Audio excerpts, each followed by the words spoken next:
This is a SunSynk 3.6 kilowatt hybrid inverter, something I previously described as the Swiss Army knife of solar inverters because it is so much more than an inverter. It is the heart of the prosumer installation, or the way we'll probably all be using energy in the future. It is a home energy management system. Now, this is the first time we've delved into this topic on the eFIXX channel in any depth. And we want your input because, as we always know, the best way to get the right answer is sometimes to put the wrong answer out on YouTube, on LinkedIn, or any social media platform. So please feed in your comments with this.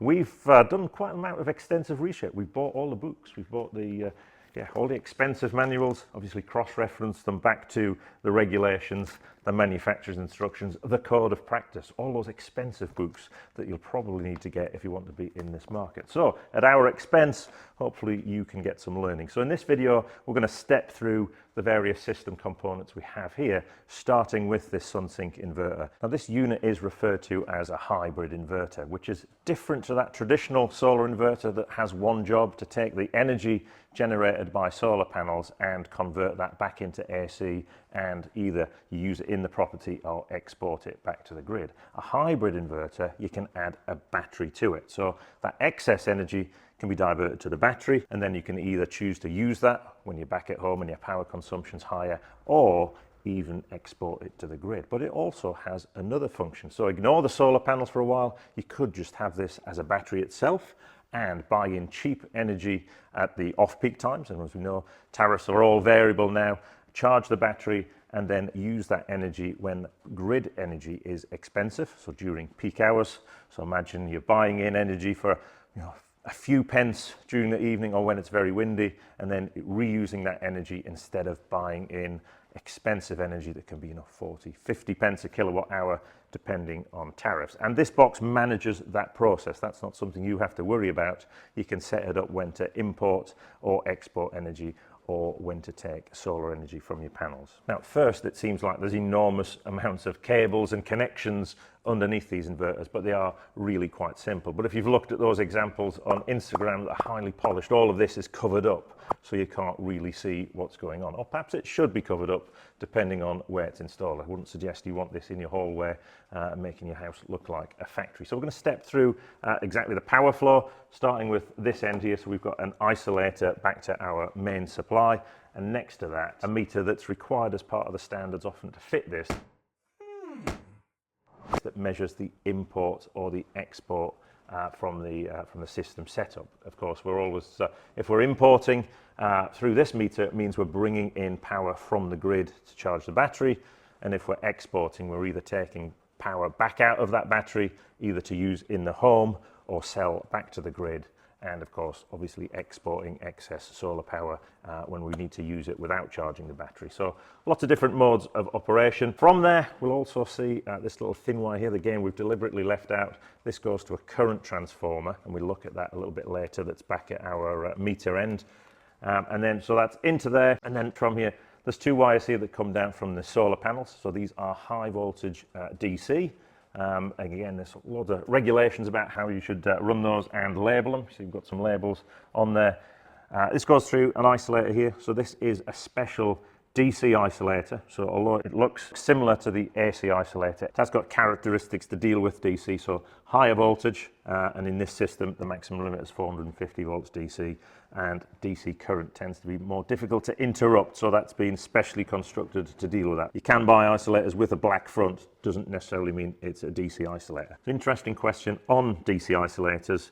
Can you actually emit this? Because the inverter itself has an isolator on the side, it is compliant to the relevant standards, and then underneath two MC4 connectors. So in theory, you could disconnect this so it's, the inverter's not taking any load, and then unplug the MC4 connectors underneath. And we've certainly seen some examples out there that don't have this isolator there. And you think a lot of the slimline systems that are coming where you have an inverter and a battery integrated underneath, so perhaps designed to go in the house or the hallway, would you again want an industrial looking isolator by the side of the unit? So question for you there. So this is the battery itself. This is a 5 kilowatt system. You can add additional batteries to it, so you can have more power storage, but in this inverter you can only discharge at 3.6 kilowatts, so that's an hour and a bit if you were running everything full pelt across your house. One thing you can't omit from the system, but we have seen people do this, is an overload device and isolator for the battery itself. So that's specified in the IET code of practice. And because we've integrated, obviously using the isolator and circuit breaker in one as an overcurrent device, we think they should be in a metal enclosure to comply with BS 76701. Sometimes you don't see that. Another thing to get your thoughts on are the terminals themselves. We've seen lots of examples, and we made this mistake ourselves when we did the first installation. We had the battery upside down with the terminals facing the top, but actually they need to be installed with the terminals facing down to comply with the code of practice that the surfaces, just like if you're installing containment, should be IP4X rated on the top surface, and obviously there's no way you'd get that with these connections here. The battery itself, so it's not just a regular battery of the system, it has communication back to the hybrid inverter through this data bus here, which is using a CAN bus system. And if you had multiple batteries, you'd need to carry that on, and that relays information about the state of charge of the battery, temperature and other parameters that are important when you're dealing with this level of power. So I would say cabling there, yes, very thick and chunky because very high current. Obviously you need to pay careful attention to those terminations, just because they're what's seen as a extra low voltage. They do need respect. Of course, all this equipment is controlled by the inverter itself, and you can access lots of data via the touch screen. And I can report at the minute we're generating an incredible 48 watts of power from our solar panels in the car park. And of course, if you hear in the background, it's raining. It's not the best day in the world or the best time of year to start a series on solar power, but hopefully things will improve as we go through this. And obviously we want to track performance over time, and you probably don't want to revisit this panel every day to see how it's performing. As with everything, you can get all this data through an app, and obviously everything is recorded. That's just underneath. There's a little Wi-Fi dongle here that allows this system to become smart enabled, and there's even an Ethernet port if you want a hardwired connection to that. Now, other thing when we look at here, we'll see the all-important protective conductor. One thing we haven't connected to this system yet is the fourth function, and that is this system can operate in a standalone mode, sometimes referred to as island mode. So say you've had a power cut and you still want to use power from the battery to power critical appliances inside your property, you can do that with this system. Now we're going to look at that in a separate video because it gets a little bit complicated when it's discussing basically how you protect that system in the event of a fault, and we're going to look at that in a little bit more detail. So this is our complete home energy system. Now we could change the arrangements. We've done this so we can see it all in the camera and we don't have to crouch down all the time.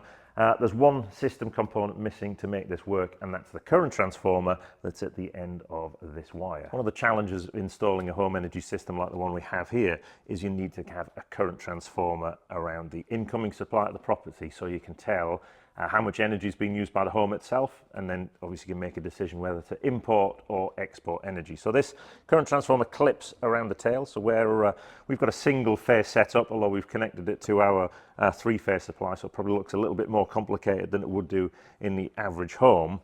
And to get that additional pair of cables back here for the current transformer, we've used an EV Ultra cable that combines both the power and the data. So originally developed for EV, but we think it's got great applications in this. And of course we have yet another isolator. It is important because we have multiple sources of power within this property to be able to isolate them should you need to do any work on this distribution board. So that's what this isolator here is for. And that final vital component in our system is the solar panels themselves. And now we've built a little demo installation here. This is not intended to be permanent before you get in the comments about the cabling and obviously the location of the panels, but we've done this so we can demonstrate what happens under different scenarios. So we'll hear lots of talk about shading, obviously the angle of the panel in relation to the sun, and obviously we're in the far north here. We'll be quite interested to see what happens there. Another vital component on any solar system are the connections. Now, there's only one type of connection in major use on these, and it's an MC4 connector. If you're new to solar installation, this is something you're going to have to get right. And we've found out a lot of things that you really should know, and you'll find the answer to that in this video here.